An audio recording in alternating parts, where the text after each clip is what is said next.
Okay, everybody still with me? Yep. Those of you at home, this is an interactive process.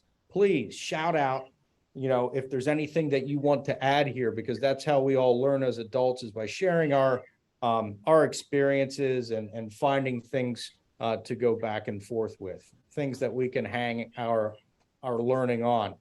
So I'm starting off here with, basic brand awareness. We have these materials available. If you want to hijack any of this stuff for any reason, we have these in PDF and we can make these available to you. It's as basic as, why have you chosen us? And we're thankful, we're grateful that all of you have, because you see the value in what we provide. And we seek daily to do nothing but enhance that. We don't ever want to take away. We want to deliver more value across multiple platforms for you. So if you want to have these materials that you can put into a presentation, you can have them. These are all available in PDF.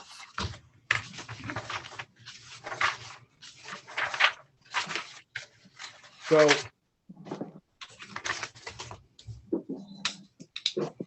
first step, get this toolbar out of my way.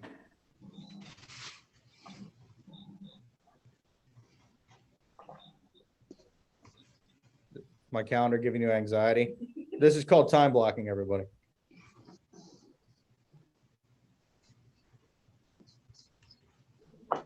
Let's talk about the different types of what roles do we play in real estate as agency. Call them out. What do you do, everybody? What's your job as a real estate professional? What are you doing out there? Representing clients. Specifically, what do we do? Who do we work for? Represent clients. We represent clients. What clients do we represent? Buyers or sellers. Buyers or sellers. So we can represent them in one of several ways: as a buyer's agent, as a seller's agent, as a transaction licensee, and then further down, we can represent them as a designated or a dual agent. Most beginning agents are going to start off representing folks as buyer's agents, right? Until we have the, that's usually selling agent representation comes later, right? Did anyone start off their first deal as a listing agent? Besides Kristen Murray. Gee whiz. I did. Good I for did. you. I did. You Thank did. you. Well done. And what's everybody like most? Do you like representing buyers or sellers? Tough call Buyers. from Kristen. Sellers. Sellers. Why do we like Buyers. sellers? Buyers. Buyers. You like the way their faces light up, right? Yeah, Whenever it's- they find the home that's right for them. It's an educator thing. It's an educator thing. Yeah. I'd say buyers too. Okay, it is a good point. That's a MJ. Thanks for that. That makes sense why certain people gravitate to different roles in the transaction. As a buyer's agent, let's talk about that briefly. The way we can make our life a lot easier is getting down to what these people want to know. A good way to do that is to start off, and these questionnaires are available in buyer packets in every office in their templates. And if you haven't been able to stumble across them, please let us know. We will email them out, make them available. So send these questionnaires out to your folks in advance to pre-educate them so that maybe it makes your job easier whenever you're driving them around or meeting them at locations, because we don't really drive them around anymore, do we? But these are questions to help draw information out of those clients. A question I've always asked my folks is, hey, or not a question, but a project for them is, hey, when we get in there, and Amy says it's still saying that she went back into it again, says she's waiting for you to accept it. I apologize.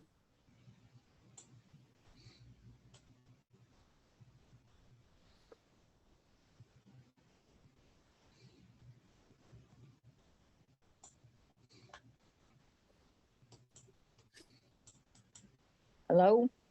Yeah, hang on a second. I need to stop the share here. I'm sorry. Mr. Jefferson, come and tell you to your librarian. Go ahead. Thank you. I'm Hang on one gonna second here. leave my phone back on I can't hear on you. my laptop. I I'm can't gonna hear you. leave my phone and come back on.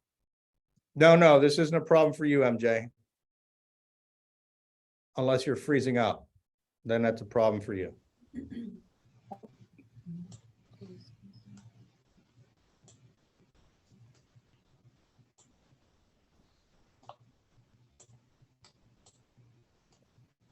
Sorry for the disruption. Okay, one of the projects, or one of the ways I always got my clients to look at this was,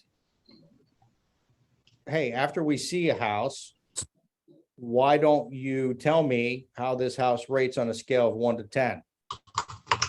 I always tell them, have a stream of consciousness. Tell me what you love about this house, what you hate about this house. It's not my house. You're not going to hurt my feelings, because often people have feelings about the process, about the property, that they don't even know. These are all internalized and they don't know how to get it out. So by letting them talk, just stream of consciousness, ooh, smells funny, hate the bar, ugly wallpaper, great layout, good place for the dogs. They just start talking and spewing. You're able to grab onto something and pull on it like a thread, and eventually get the true feelings out of them. The saying has always gone, buyers are liars, but the fact of the matter is they just don't know. They don't know how to express what they're into. So this general questionnaire can give you a baseline of how to work that. And then those probing questions can help as well. We ask these questions about financing and pricing up front. It saves us a lot of headache. We ask questions about their new home. It helps us drill down on what they really want, rather than what do you want? Oh, I'm flexible. Anything from a ranch to a 3-story, anywhere from the Maryland line to somewhere around Perry County. That doesn't make our jobs easy. And now we're making $7 an hour or less because we're driving them all over the place.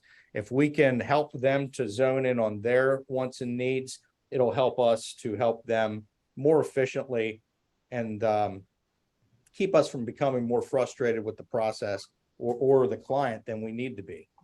So setting these expectations up front, I feel is strong.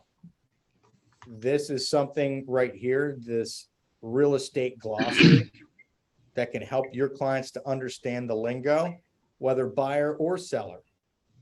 I think this is very valuable on the seller side as well. So we have these resources available. You want to send that stuff out,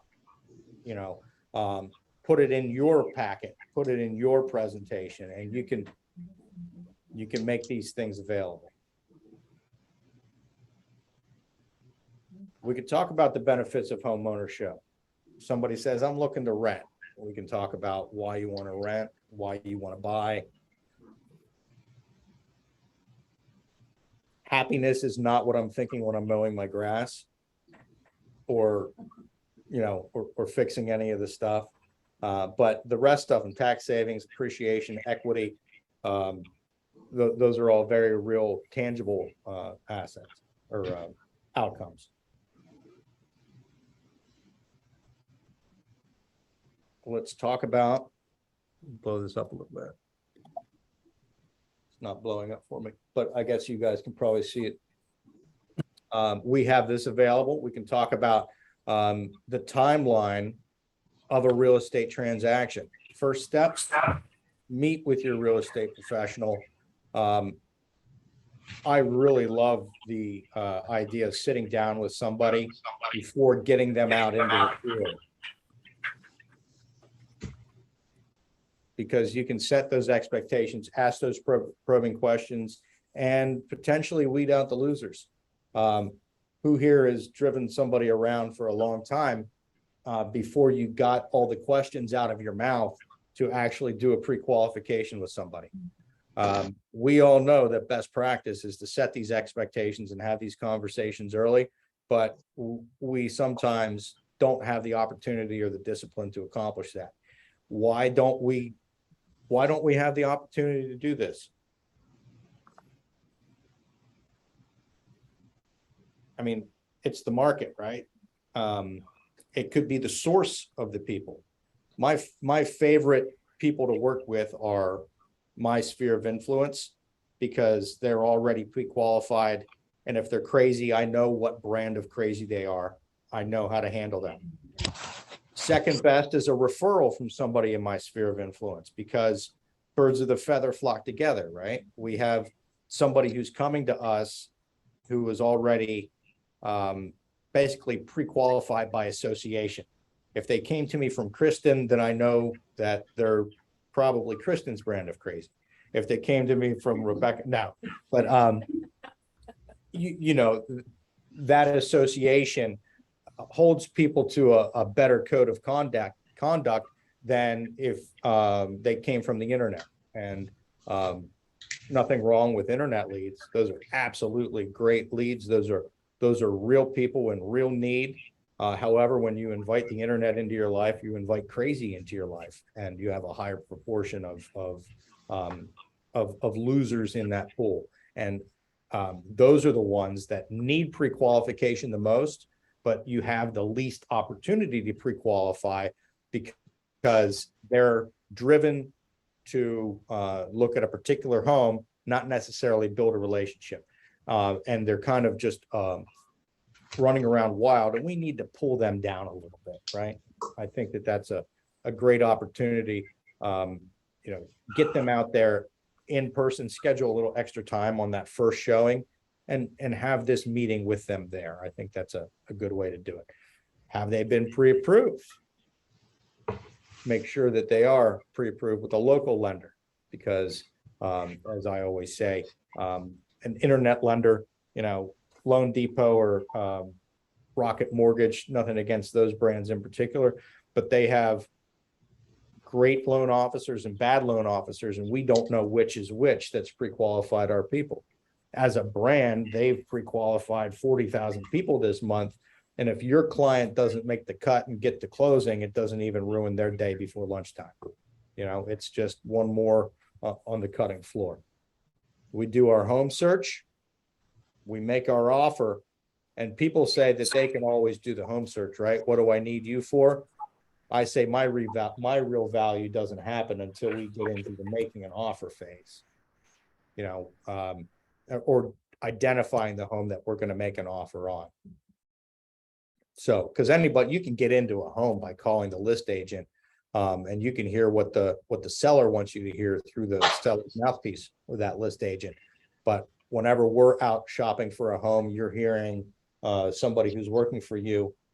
I make my money starting when we make the offer, get into the negotiation and contract. We're under contract, or the escrow period. This is when your inspections, et cetera, happen. We wrap up the final details and we get to closing. This is a very valuable piece that you can give to buyers or sellers. Questions, comments? Coffee. Okay. House hunting checklist. You guys can check this all out. I'm not going to beat that. But that, I think, describes pretty clearly our job as the buyer's agent, right? Does it? Well, let's look at the under contract ask list. Here are all the things that we need to do as a buyer's agent once we get it under contract. Do you ever break it down quite like that? So this is the list of jobs. This is the, this is the task list that our transaction coordinators work off of. These are the things that you should know how to do, but may elect to delegate to somebody else to assist you with. I love delegation. I love sending this out to a transaction coordinator just because I've got a lot of balls in the air, and it's easy to miss one of these things. And you need to stay focused. Having an extra set of eyes on the process is never a bad thing.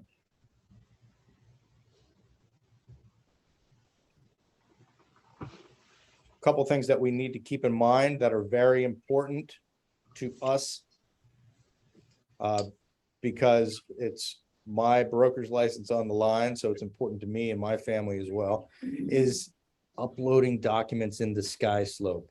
It's my job to supervise you, and I can't do that if I don't have access to the filing cabinet. This is our digital filing cabinet, and this is how I can help you out. If you call me and say, Justin, I'm in trouble, I'm gonna go first to SkySlope to check out those documents.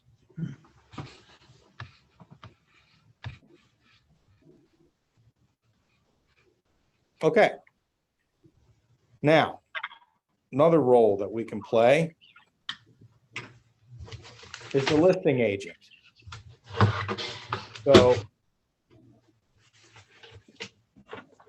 real quick, why is it most common for us to start with buyers? We just might not know people. We might not have as deep of a sphere in this area. You know, we don't have a well fleshed out book of business of people who know, like, and especially trust us when it comes to real estate. And this is, you know, somebody's asset that they're not seeking to acquire, but somebody who's looking to dispose of this, and they know that selling is super important. So a lot of people, you have to build up the confidence level and that book of business as a buyer's agent before a lot of agents step into that listing agent role. Christy is going to talk more about how to find these opportunities in week 4 of every month, about how to squeeze the opportunities out of your sphere of influence and how to stay in touch with these people. But here's why I like listing. Rather than 3 pages, it's 1. That doesn't make it any less serious of an undertaking, because pricing is going to be super important. Market knowledge is super important. And being polished with our presentation is super important. But again, our real value begins whenever it goes on the market, right? Because how many times have we seen in this past madness, after, you know, in the past 24 months in the real estate market, pricing is important, but the market is king, and the market's going to take the property to where it goes. If you overprice it, that's, I think, more of a fatal flaw, because it takes more time, and if you overprice it initially, you don't get that. So out of our 2 roles, we have buyer's agent, we have seller's agent. That was the new listing task to get the property on the market, and then whenever we go under contract, here are the jobs that we're going to be faced with. There's the 3 pages of fun stuff, all the things that we need to do. And again, transaction coordinators can help you keep everything heading in the right direction at the right speed. Make sure that everything is in your calendar, so it's done on time, so we don't lose rights for your clients.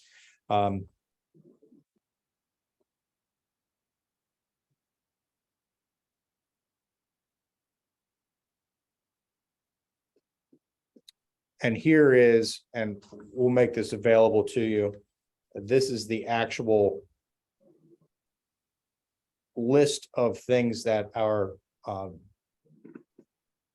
transaction coordinators will do for you, from listing startup, transaction coordinator for buyer or seller under contract, and then the beginning to end.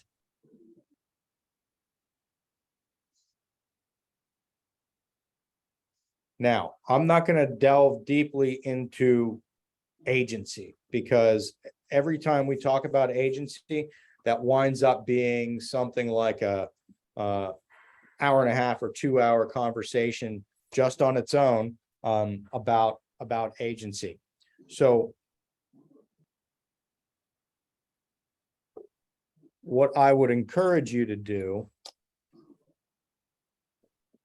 is to go to some of these fun resources that are out there.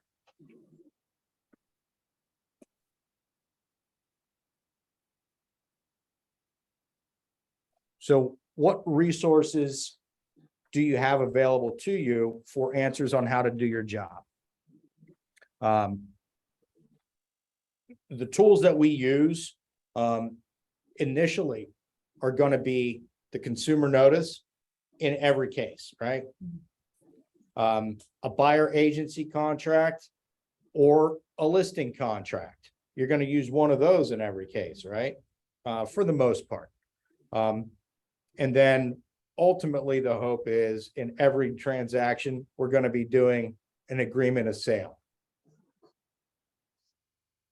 These agreements are our primary tools, and they are your power. Those are your advantages, not necessarily over clients, but that is your if you have more knowledge of the agreement of sale than your colleague across the table, then you are going to have an advantage over them whenever it comes to negotiation. So I encourage you to keep a copy of the agreement of sale by your nightside table and read it anytime that you're bored. But just have a thorough knowledge of that document. And then the best way to represent your client and to protect your interest at the same time is to have a very thorough working knowledge of that buyer agency contract and the listing agency contract. And then the best way to sink a hook in a good prospect is to clearly describe that consumer notice to them, because that is an excellent script to tell people what you will do for them.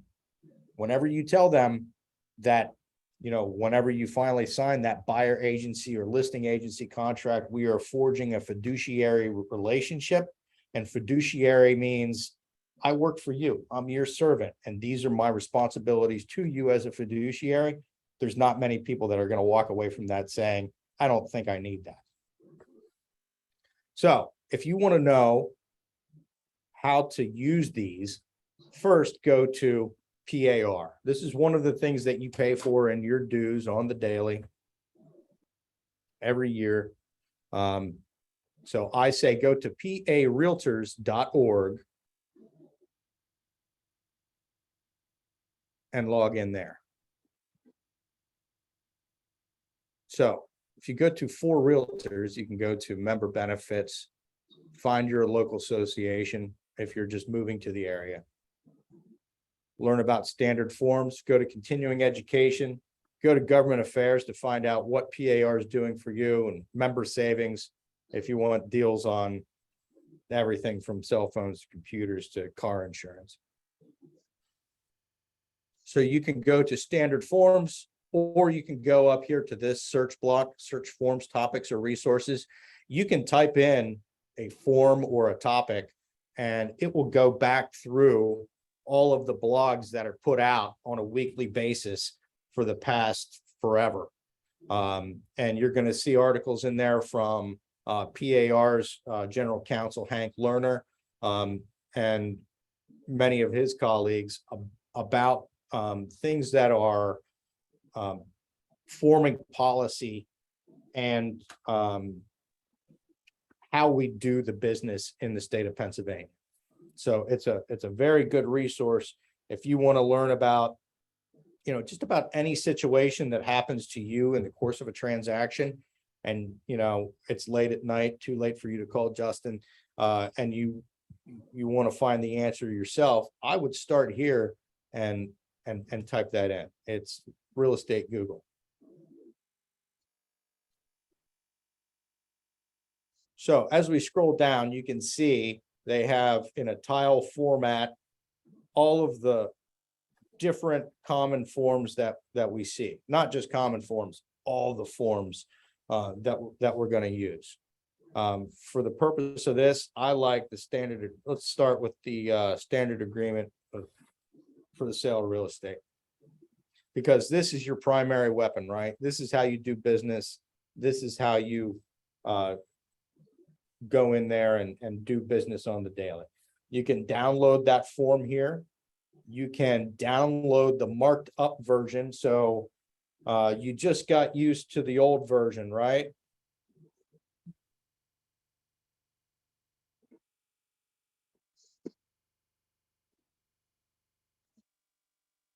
And now they come out with a new one.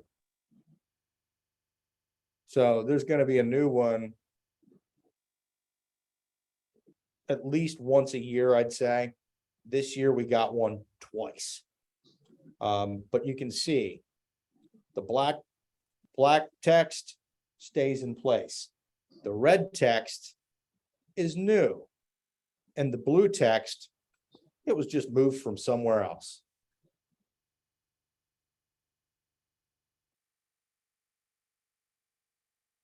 The most notable changes in this iteration that just came out this month, mortgage contingency.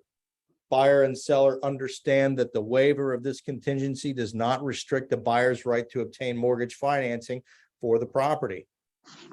Right? Okay. So you can see this whole page has been moved and rearranged so that it makes better sense to people.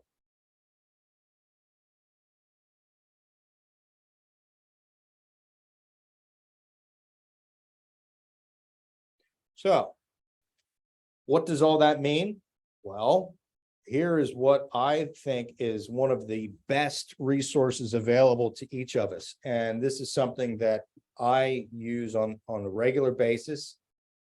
I go in and I view the guidelines for preparation and use of the standard agreement of sale. Who has gone in here and viewed these guidelines? Just yell. Come on, am I the only real estate geek? All right, I have to stop sharing to check my waiting room.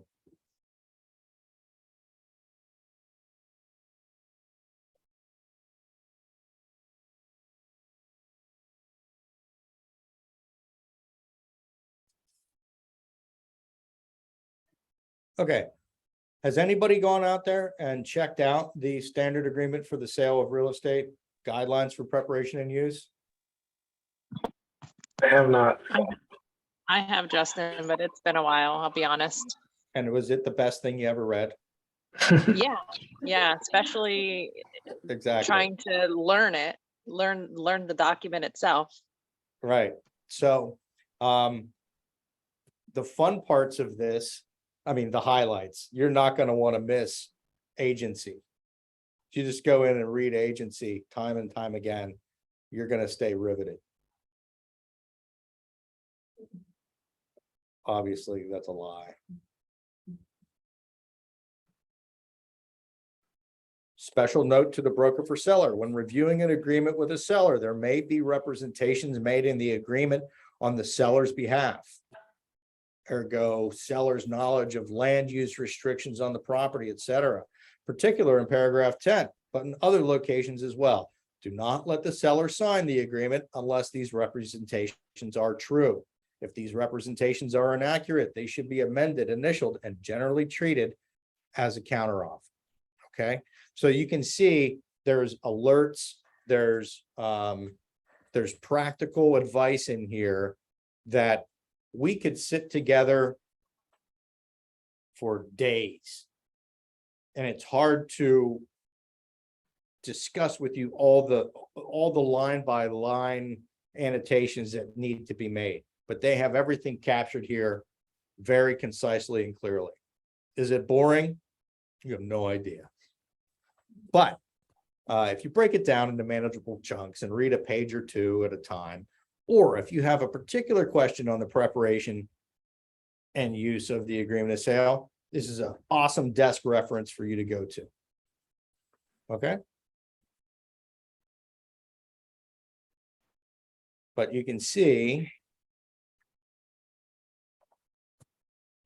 right here, business relationship blocks. We're on page 6, and this is still, we're not even into the meat of the agreement yet. They have a diagram of buyer agency.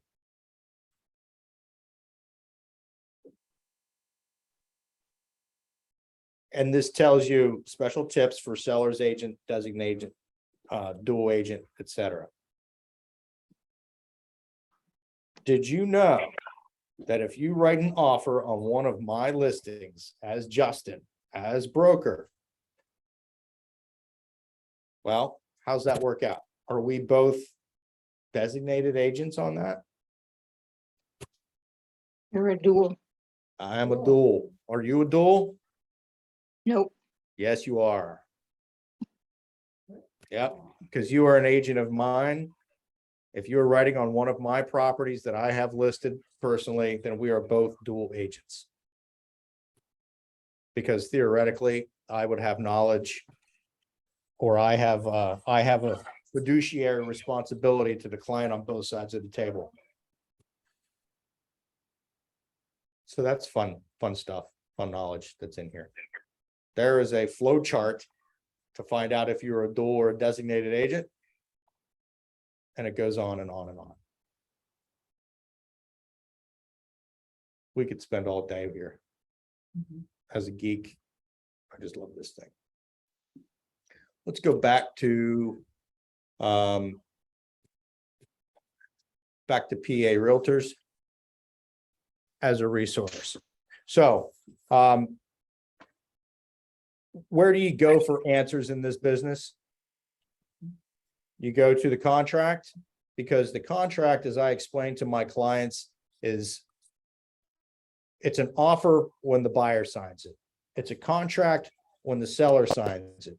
But more than a contract, it's a roadmap to the transaction and a rule book for when things go sideways. So if you have a question, it's important for you to develop your critical reading skills and to look at that contract and to determine what is being said in that contract. And if you have a question about what the heck you're reading, sometimes those guidelines to preparation and use will help you to see that clearly. Will I give you the answer? Absolutely.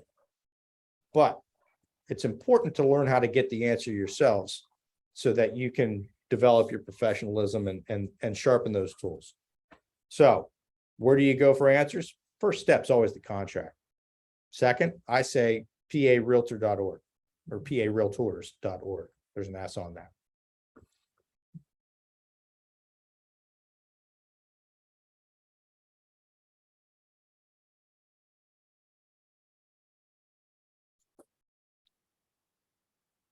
Another great place to go for training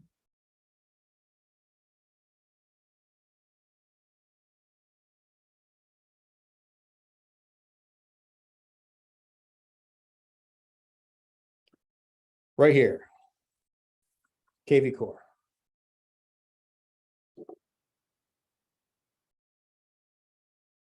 If you are bored at home, on vacation, stuck on a long flight, in a doctor's waiting room, whatever, you can come right here to KV Core, get this puppy out of here, to the KV Core training platform. Go into this learning portal.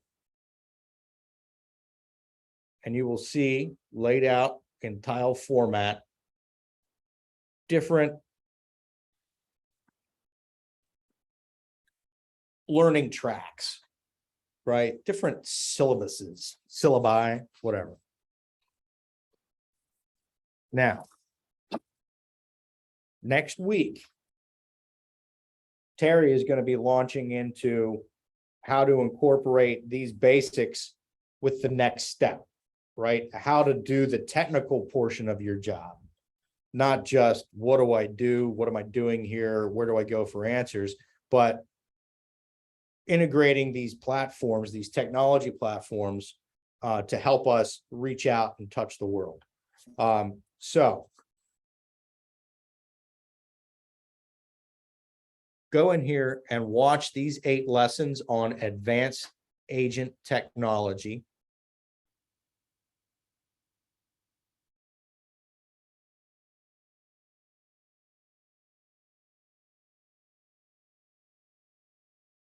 Everybody writing that down?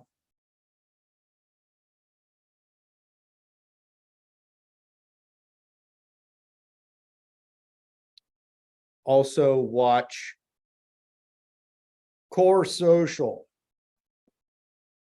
That's agent quick start for your social media outreach.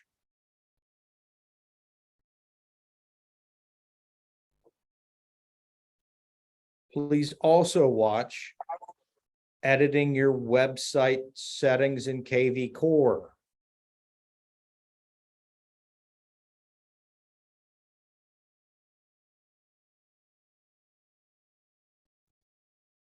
And navigating Facebook and Facebook Messenger. Is all this very, very basic? Of course it is. But we want to make sure that we build everybody right from the ground up. This is for next week. And then last thing for you to watch is a simple social media posting protocol that generates leads and referrals.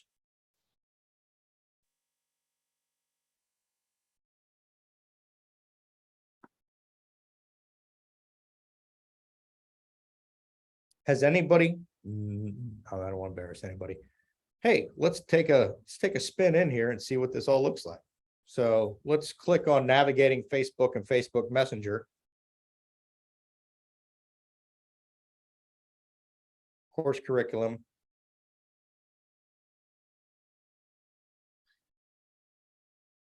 I hear a dog out there.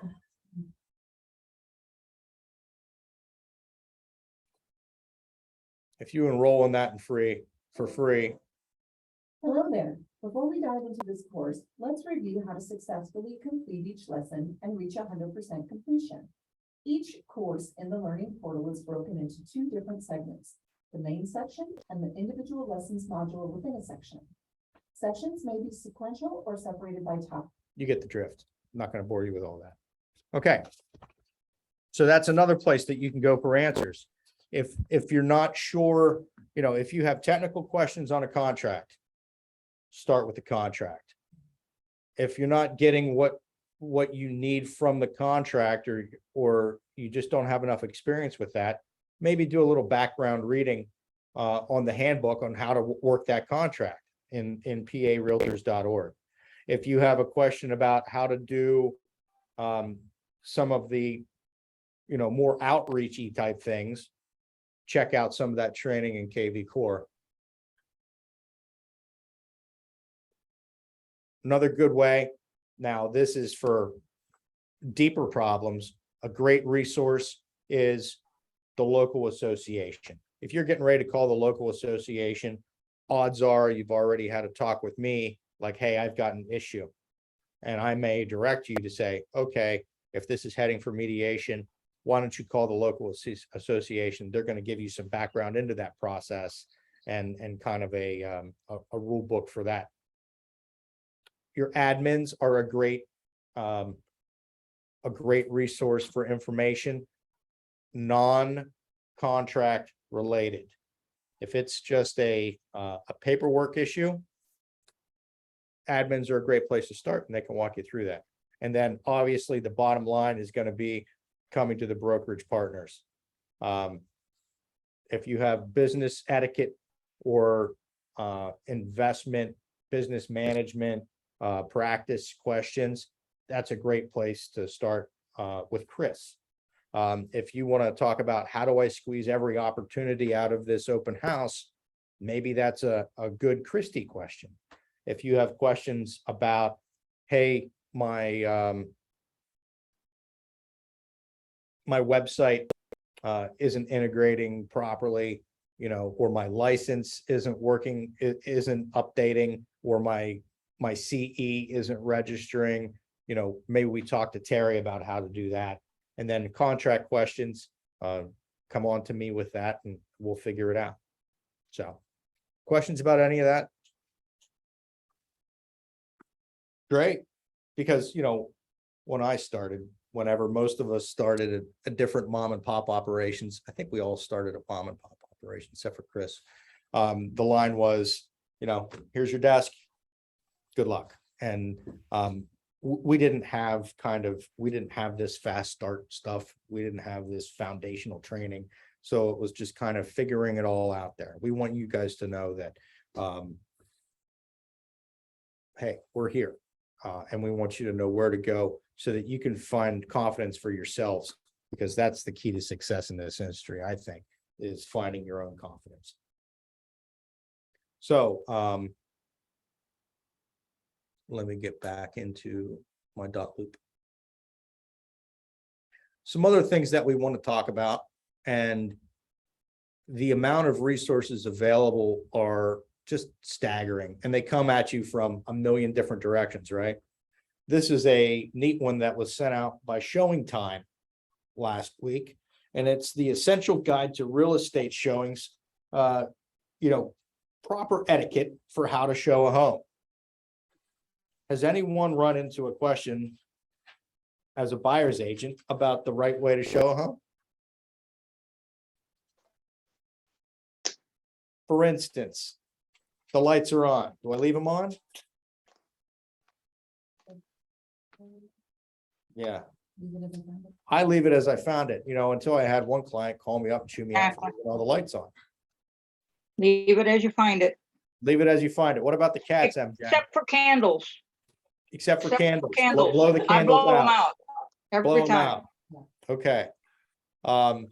What about cats? Don't let them out. Don't let them in. Biggest mistake you can make. You don't take them home with you? Don't take them home with you unless they're super cute. Biggest mistake you can make is assuming that a cat should be on one side of the door. Because there's one thing that's worse than leaving a cat out, that's letting a stray cat in Especially a few weeks later when there's babies. when there's babies. Christy worked really hard, and this was, I mean, oh my gosh, there's a bird in the house. And they ran around and captured this bird. And then they freed the bird to the outside. Christy, am I right? And then there was a moment of panic, like, oh my God, was that bird to be released? That is correct, my friend. Right. So thank goodness it was an actual factual wild bird that was to be on the outside of the door, not the inside. Wow. Because I can, you know, if it was like one of 12 tamed African parrots that, you know, it was. So these are, and I will email this guide out to you. It's a lot of common sense stuff, but you know what? Sometimes we don't ask the questions that we should because we assume everyone else knows the answer. But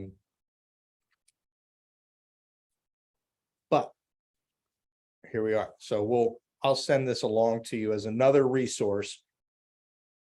Ask the seller's agent if there will be any animals loose in the house. A good seller's agent will make sure there aren't, but ask them. Because if you've got a mastiff eyeball to eyeball with you that you weren't expecting, that can get dicey. Well, that's a great point, MJ. And another thing that as a listing agent, we want to do is to make that as comfortable an environment as possible for everybody who comes in, right? So reading this as a buyer's agent can shed some light on some things, but also as a listing agent, like I always tell my vacant property owners, I'm gonna put the heat at 72, or I'm gonna put the AC at 72, because we want people to be comfortable in this house. Even though it's vacant and you're not benefiting from the AC, we want the buyers to be able to come in here and hang out and chill out and feel comfortable here, rather than, I mean, we all know there's nothing colder than a vacant property. There, I mean, it is so cold in a house that has no heat. And people are running through there and like, negative impression, probably not gonna buy it. But if they can tolerate it long enough to get to like the property, you might get an offer. Same thing with a dog in a crate. Right? That leaves a negative impression, because that dog is barking so bad, it pierces your ears and you can't have a conversation to process through this. So those are things that you want to think about as a listing agent, maybe.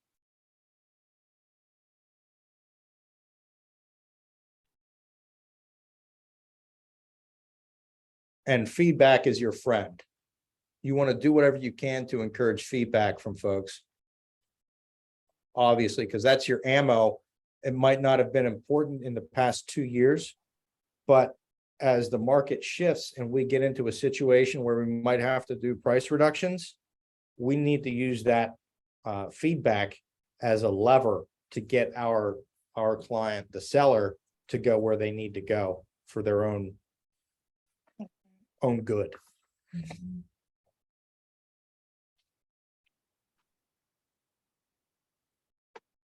I can move this toolbar once and for all.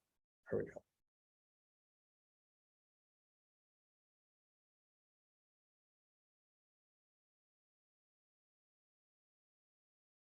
Does anybody know, I should have done this up here. See, I'm going to shift that up there for next time.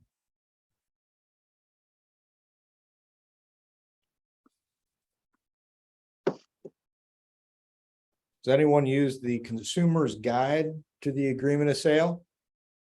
Yes, Yes. Do you send it out to all your clients? no, Who do you send it to? brand new people and people that haven't sold or bought a house in 30 years. They're terrified and they got no clue. Wrong. I'm kidding. Engineers and attorneys. Anybody who's going to want to go through this thing line by line, including new clients, whatever, you send this out to them. Do yourself a favor. Send this out, because one of the risks that technology poses for us, one of the skills I learned early on was to be able to read a contract upside down and explain it upside down, because 9 times out of 10, we were sitting across the table from somebody going over this line by line, right? That's not the case now, because we have new efficiencies that we picked up. We have dot loop, we have Zoom, whatever, and we can send these docs out.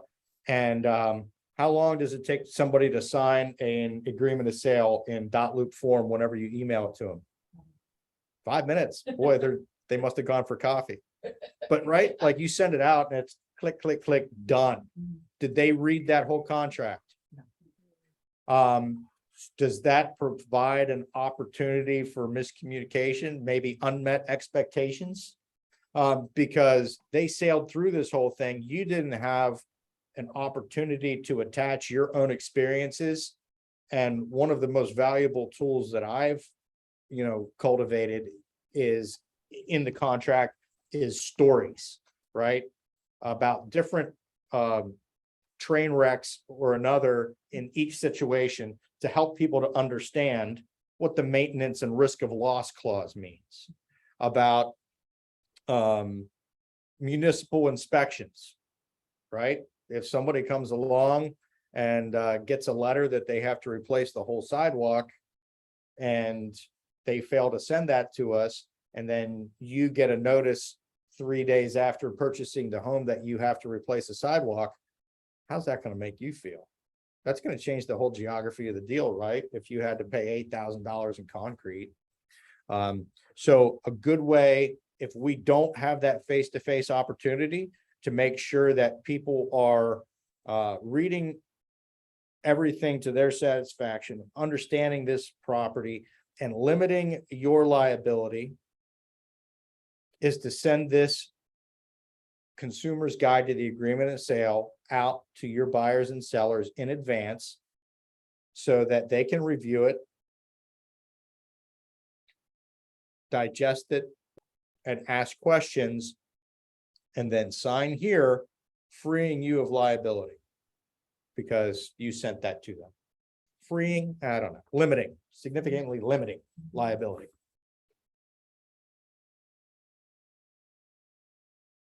So that's something you can put together in your buyer's packet.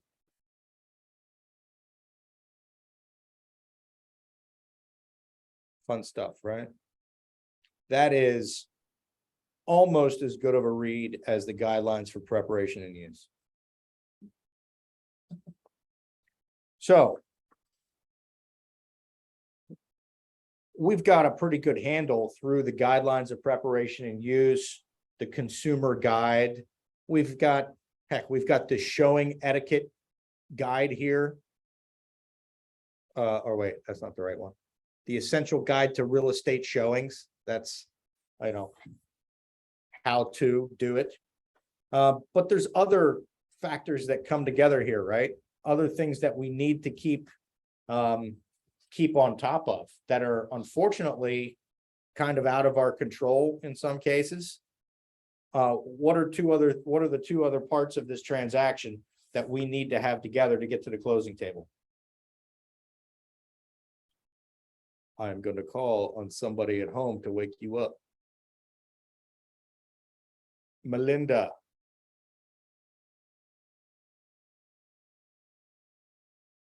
Melinda's not awake. Okay, how are we going to buy it? Do we need money? Yeah, Linda, lenders. We need lenders and we need title. Now, are there situations where we don't need lenders? Yeah, absolutely. Cash buyer. Are there situations where we don't need title? Yeah, absolutely. Cash buyer. Is that a good move? I would say that a situation without title insurance is for a very sophisticated buyer, somebody who is well acquainted with real estate and the risks that go with it. 95% of the time, maybe 99% of the time, you're going to be dealing with Titan. I mean, with title. But I said Titan because I was looking at this flyer right in front of me. So what are the steps? I use this flyer because it talks about the 9 different steps in the title process. Yes, it is. So what is title insurance? Anybody care to give me a brief rundown of title insurance?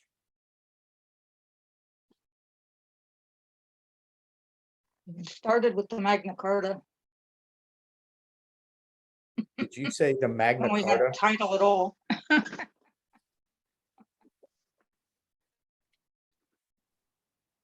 So title insurance is to make sure that you own the property free of liens and encumbrances. What are liens? Anything owed against the property. Yeah, taxes, mortgages. Holly Sugar here. Contractor bills. Yeah, Tax yeah, bills. I'm here. Holly, what's another type of lien or encumbrance that we might encounter on a property? Medicaid. Medicaid. Oh, yeah, sure Uh-huh. do. Mm-hmm. So, right. So these are different things that are going to show up as liens, and that is the purpose of a title search.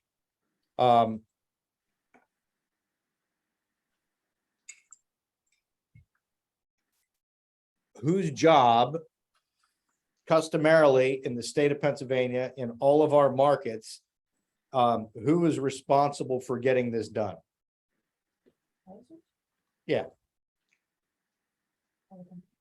title company, law office, who enlists the services of the title company, Buyer side. the buyer side. It is the seller's duty to provide the, clear and marketable title, right?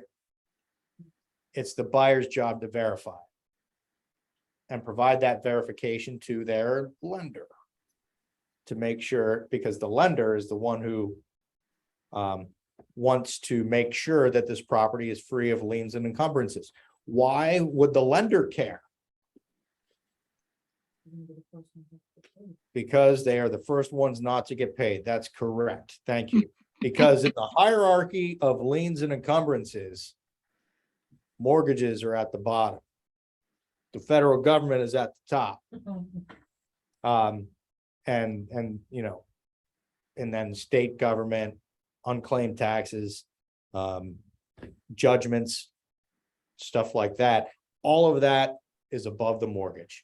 So that is why traditionally in our country, in our market, it's come about that the seller requires these and the lender requires these and has asked or required that we all pay for that and get it done. Okay, so we get this thing out of your way. So here is the title process, the way this works. While we're working through our process, and I'm gonna, this is a good opportunity for a flow chart. I'm gonna have to go to art school and make a flow chart for us. But while we're working our process, home inspections, working out the kinks on moving, changing utilities, there's two other processes running at the same time, right? Like a race to the finish. The title and the mortgage are working alongside us at the same time. And they're doing the title search. How long does it take to do a title search, everybody? In a typical situation?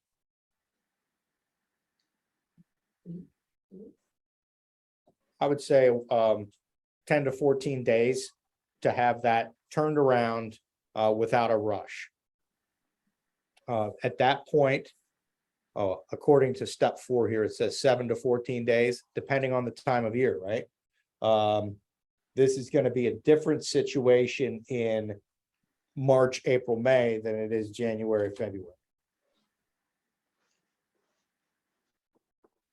So when we get that title search back, it's going to say everything looks good. Or did you know there are 3 unsatisfied mortgages on this property from, 1980, 1992, and 2001? No, I didn't know that. And then the fun part is most of those banks are out of business. So now we have to track back and find out, are those actual mortgages or were they satisfied and nobody recorded them? So that's the fun process that goes along with title and why it's so important. Because people could come back and say that they, just because you bought the property, it doesn't wipe the slate clean. There might be other bills due on the property. So Unrecorded sat pieces are a pain in the dupa.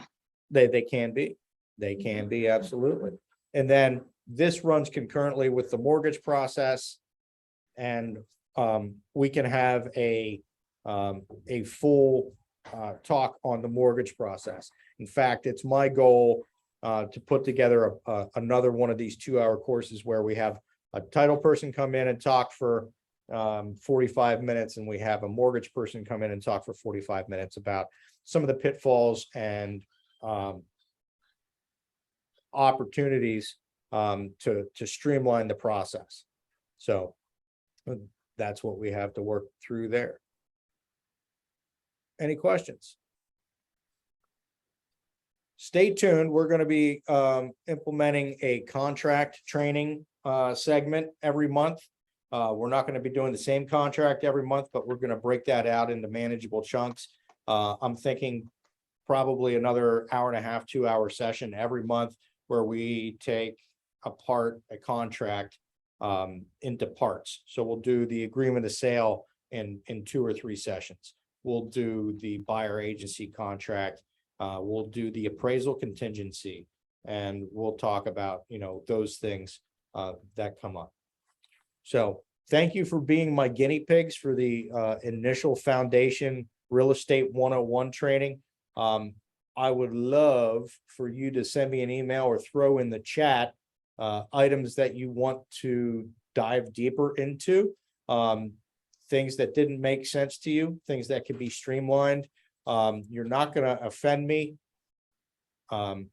Please just tell me what we can do better with this, okay? Anybody have Thank you. anything for the good of the order that we can talk about a little bit more here today?